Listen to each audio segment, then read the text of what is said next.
June 6, 1944. Omaha Beach. The day began like any other morning in the minds of planners and generals sitting safely inland, maps spread before them, red lines marking objectives that seemed simple on paper. But reality had a way of laughing at diagrams. The first light spilled over the churning channel waters, gray and restless, carrying with it the stink of salt and seaweed, and the unknown waiting beyond the sand. Soldiers crouched in Higgins boats, teeth chattering, hands gripping rifles they had trained with but could never imagine using under this kind of fire. Yet among the M1 Garand and Browning automatics, one weapon felt almost absurd, a pump-action shotgun, its polished steel catching the first sun, its wooden stock slick with sweat. A hunting tool. The brass joke went, brought to fight a war. Private Thomas Tommy Delaney, 19, from Scranton, Pennsylvania, held his shotgun with a mixture of reverence and disbelief. He had learned to hunt pheasants with it back home, had never imagined its pellets would rip through sandbags and enemy positions with terrifying efficiency. Beside him, Sergeant Frank Holloway, older, battle-hardened, gritted his teeth as he scanned the horizon. "You'll thank me if we survive this, Delaney," he said, not entirely joking. The Germans had fortified every dune, every trench, every bunker with a patience born of fear and discipline. The expectation was that the beach would be cleared with coordinated rifle fire and artillery support. The reality was far more visceral.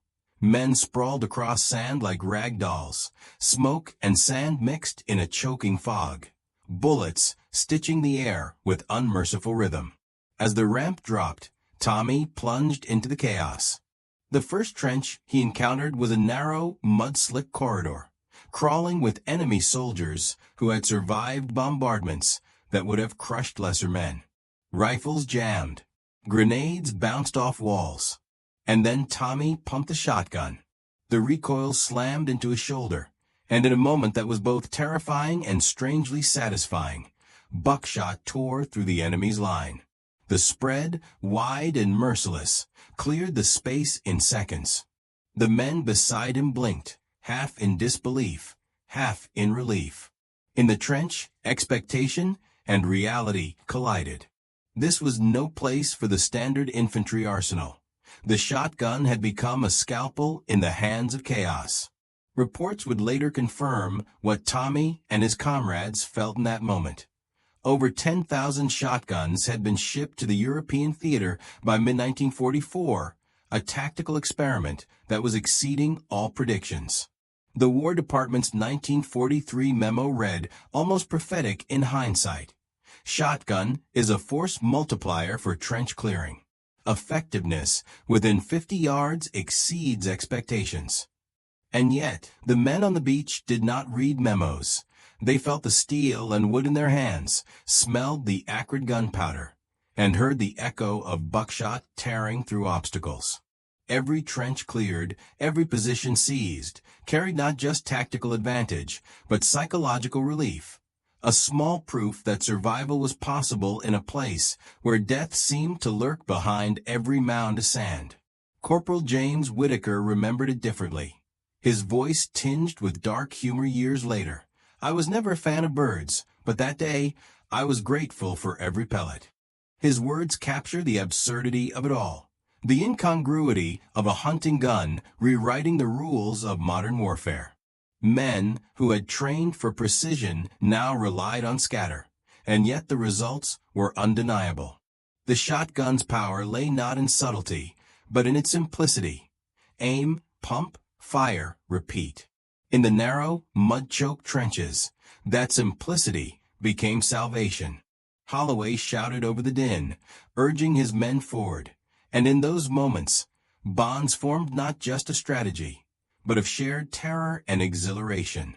Each man knew the next shot could be the difference between life and death, between reaching the next trench and becoming another statistic on a grim ledger.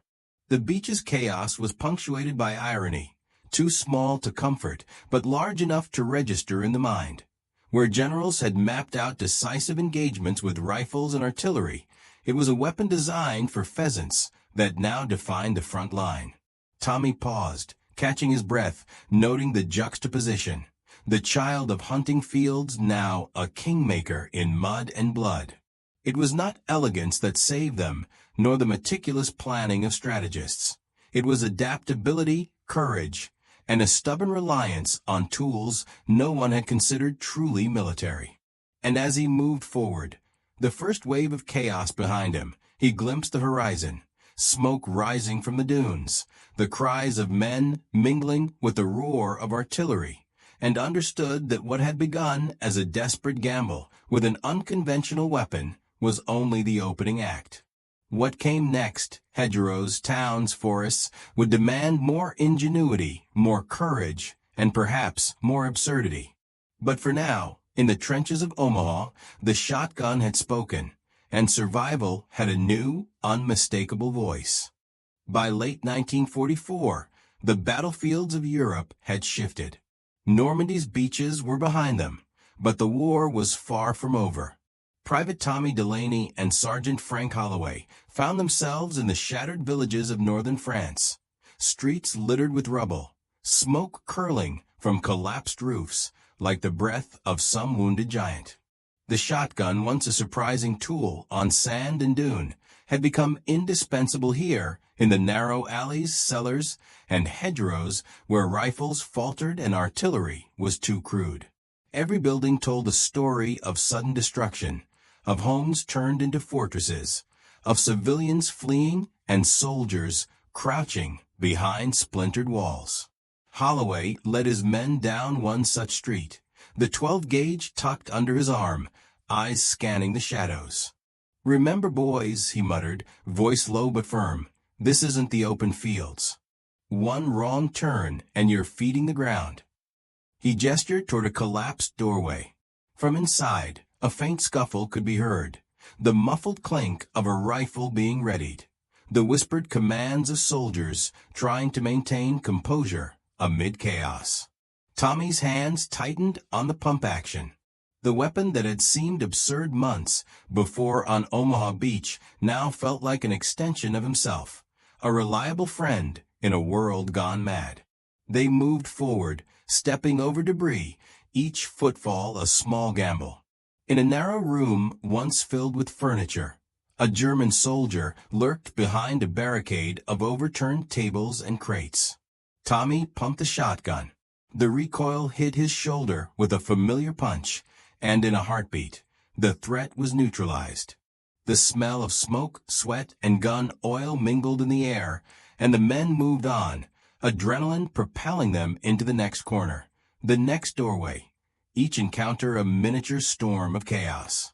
It was close-quarters combat in its rawest form, unpredictable and brutal, yet the shotgun spread gave them an edge no rifle could.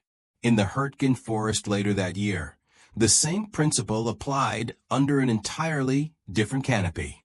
Trees, thick with mud and foliage, formed corridors as confining as any urban alley. The men relied on the shotgun to clear German foxholes and bunkers. Corporal James Whitaker, still alongside Tommy, remembered one night in the woods. "I could hear the shells whistling past before I even saw the enemy. And when I fired, well, the silence afterward was almost more terrifying than the noise." The forest became a labyrinth, each step a potential ambush, each blast of buckshot a small miracle. The weapon's familiarity bred a kind of grim confidence, even as exhaustion and fear gnawed at the edges of every soldier's resolve. Numbers told a story that words alone could not.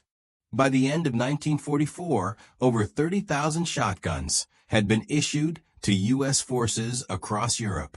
Field reports praised their effectiveness in close combat, citing kill ratios and enemy suppression rates that exceeded those of standard rifles in tight quarters. Manuals were updated to reflect the new reality. The shotgun was no longer an experiment. It was essential, a symbol of adaptability in a war defined by unpredictability. And yet in the mud, the smoke, and the shattered homes, the men experienced more than statistics.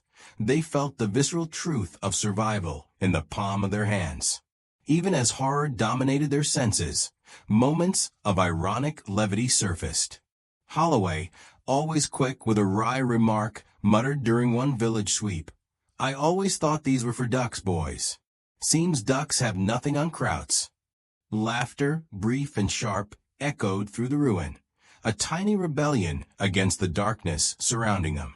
Personal bonds solidified in those moments, the men trusting one another, their weapons, and the improbable luck that kept them moving forward. By spring 1945, the shotgun's legend had grown beyond beachheads and forests. In towns and villages from the Ardennes to the Rhine, it cleared basements, attics, and barricaded streets with a mixture of precision and sheer force. For soldiers like Tommy and Holloway, the weapon was more than a tool. It was a psychological edge. Enemies hesitated, aware that the weapon's range and spread left little room for escape, while the men who wielded it gained confidence that sometimes felt almost reckless, tempered only by the memory of comrades who had not survived previous skirmishes. The war's final months demanded innovation, courage, and adaptability, and the shotgun had become emblematic of all three. Men who had once considered it a novelty now recognized it as indispensable, a lifeline threaded through mud, smoke, and shattered towns. Tommy, walking down yet another debris-strewn street, felt the weight of experience settle on his shoulders. Each blast, each cleared building, had taught him not just survival, but the value of flexibility in the face of impossible odds.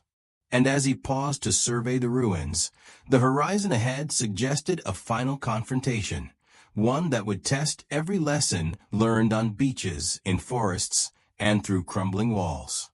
By the time Europe saw its last battles, the shotgun had left an indelible mark, not only in tactical reports and military manuals, but in the minds of the men who carried it. It had turned the tide in trenches, cleared the unexpected, and redefined what a weapon could mean in the hands of ordinary soldiers facing extraordinary circumstances. And yet, the story was far from over. While Europe prepared to breathe in relief, across the Pacific, new challenges awaited. The shotgun's journey was not merely a tale of firepower. It was a chronicle of ingenuity, resilience, and the strange, ironic ways a simple weapon could shape the course of history.